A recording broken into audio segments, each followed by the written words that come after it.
Jesteśmy dziś na linii MRU pomiędzy Kęszycą a Wysoką, ale dziś Was zabieramy do bardzo ciekawego i malowniczego miejsca. Są to koszary leśne, czyli Kęszyca Leśna. Tam w czasie działań wojennych, w czasie wojny były olbrzymie koszary, które grupowały wojska. Wam pokażemy, jak to kiedyś wyglądało i jak to wygląda dzisiaj. Co ciekawe, za czasów niemieckich te koszary miały nazwę bardzo ciekawą i śmieszną. Regenwurmlager, czyli dżownica. Więc jedziemy i zobaczymy, jak to wygląda.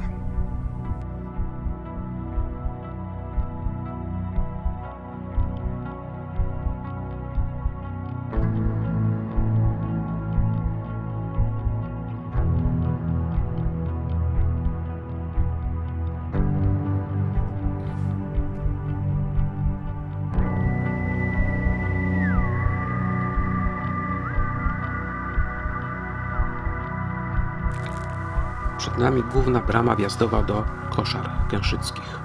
Po prawej stronie zachowany mur oraz cokół.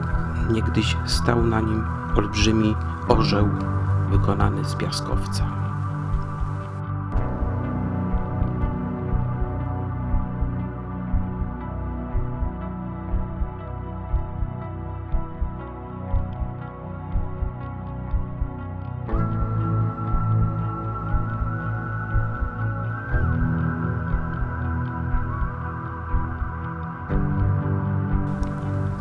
Dziś tylko możemy podziwiać cokół, na którym stał olbrzymi, monstrualny orzeł, który możemy zobaczyć na oryginalnym zdjęciu. Robi wrażenie.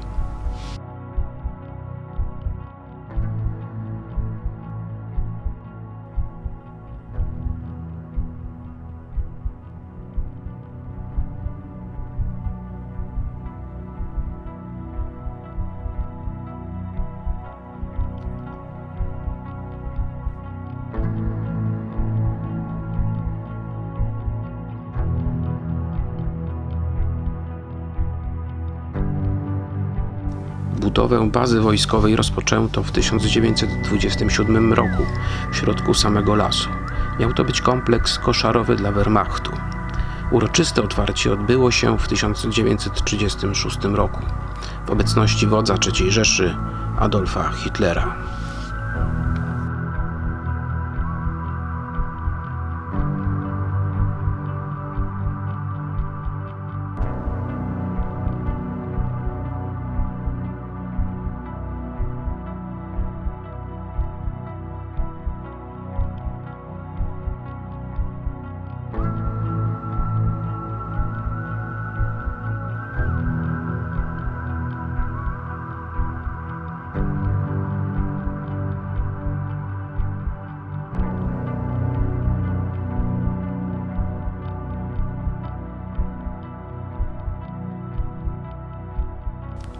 Mało kto w Polsce wie, że dzisiaj senna Kęszyca Leśna gościła kiedyś bardzo egzotycznych przybyszów. W leśnej bazie swoich ludzi szkolił niejaki Subhas Chandra Bose. Był indyjskim działaczem, w latach 30. walczył o niepodległość Indii i dał się poznać jako konsekwentny przeciwnik obecności Anglików w kraju. W 1935 i 1939 roku pełnił funkcję szefa Indyjskiego Kongresu Narodowego. Zdystansował w wyborach nawet samego Gandiego. Po wybuchu wojny Anglicy wtrącili Bosego do aresztu domowego i wtedy zaczęła się wielka epopeja indyjskiego przywódcy. Ale to już jest całkiem inna historia.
Widoczny budynek niezmiennie od czasów jego powstania pełnił funkcję kasyna. W czasach radzieckich był klubem oficersko-żołnierskim, potocznie nazywanym Jołką, choinka. Mieścił kino, teatr, kawiarnię i knajpy. Tylko dla oficerów.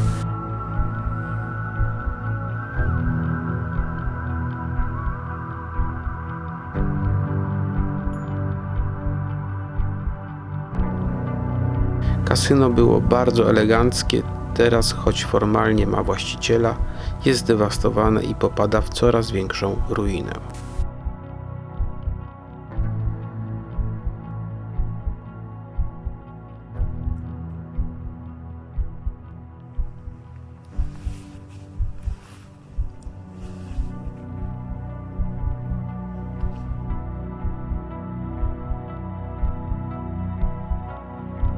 Hindusi, Tadżycy, Uzbecy nie byli jedynymi obcokrajowcami szkolonymi w Kęszycy Leśnej. 2 lata przed jednostkami hinduskimi wcześniej stacjonowali tu żołnierze z Legionu Walonia, czyli belgijscy ochotnicy do walki z komunizmem.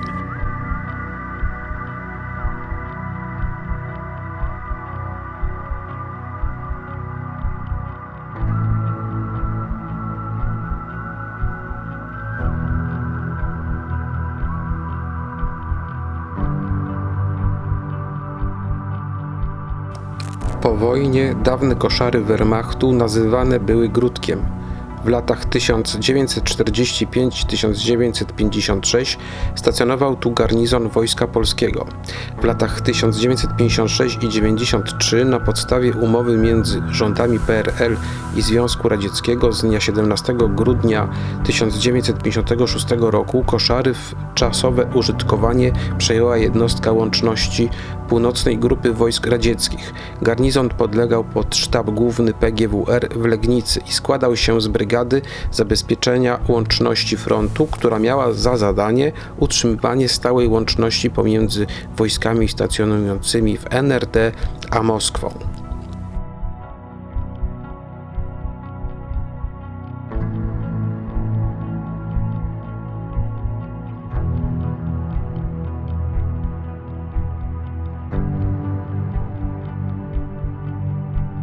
Rosjanie zostawili w spadku prawdziwą osobliwość. Pomnik radzieckiego łącznościowca.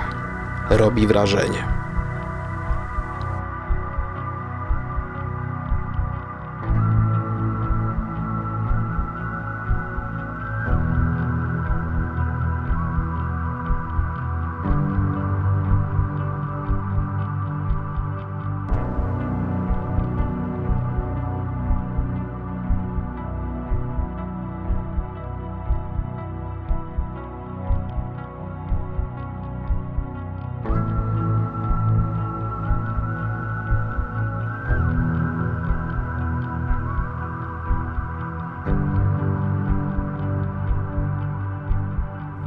A pamiętajcie o subskrypcjach. Dochodzimy do 30 000.